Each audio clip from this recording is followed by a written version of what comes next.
Hello, hello, hello, hello.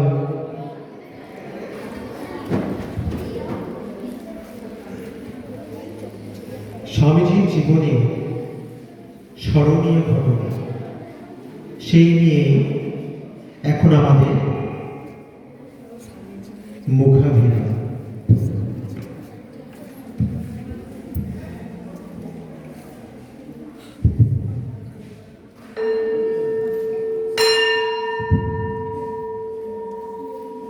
রাজস্থানে এক rail স্টেশনে আছেন স্বামীজি।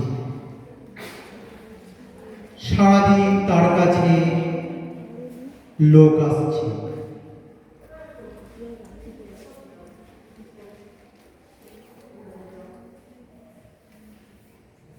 নানা প্রশ্ন তাদের। স্বামীজি সব প্রশ্নের উত্তর দিচ্ছেন।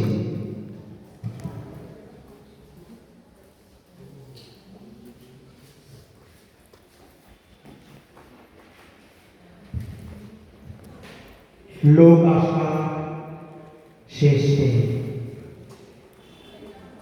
স্বামীজিরও ধর্ম প্রসঙ্গে বিরাম নেই। এত লোক আসছে, কেউ কিন্তু একবারও খোঁজ করছে না স্বামীজির খাওয়া হয়েছে কিনা। এইভাবে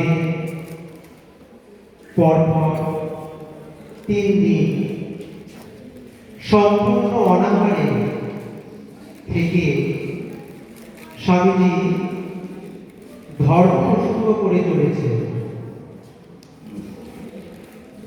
জল পর্যন্ত খেতে পারে। তৃতীয় দিন রাতে সবাই চলে যাবার পর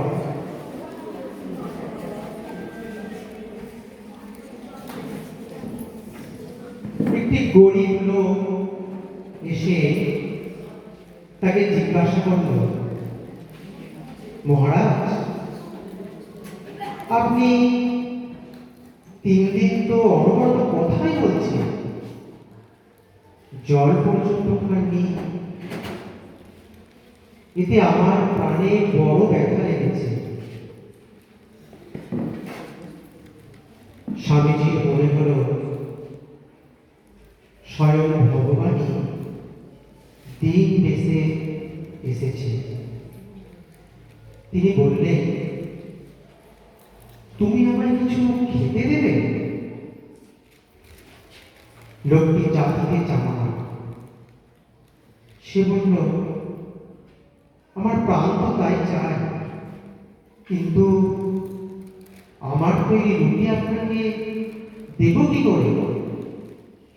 আজ্ঞা হয়তো আমি আটা ডাল এনে দিই, আপনি ডাল রুটি বানিয়ে দিন।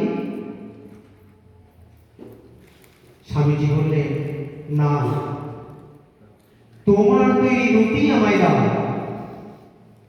আমি তাই খাই। লোকটি শুনে ভয় পেল।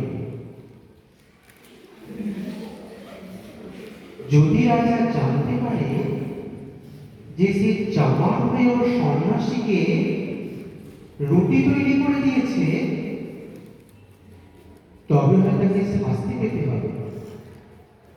তবুও সাধু সেবার প্রবল আগ্রহে নিজের বিপদ তুচ্ছ করেও স্বামীজির জন্য রুটি তৈরি করবে বলে সে ভাবল। তার দয়া দেখে স্বামীজির চোখে জল।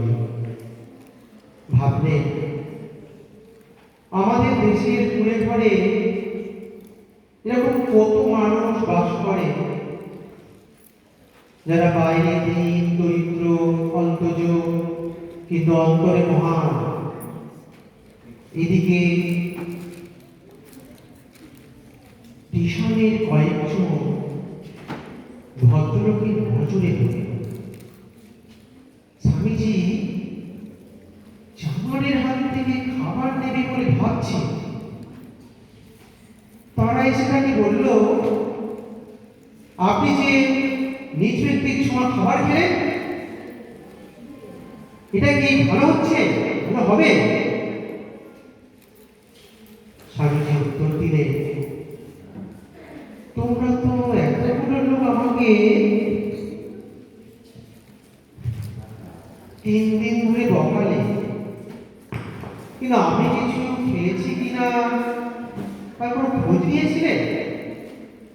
অথচ তোমরা একে ছোট লোক বলছো আর নিজেদের ভদ্র বলে বড়াই করছো। ও যে মনুষ্যত্ব দেখিয়েছে, এটাই তো বড়। কি করে ও নিজ হলো? ধন্যবাদ।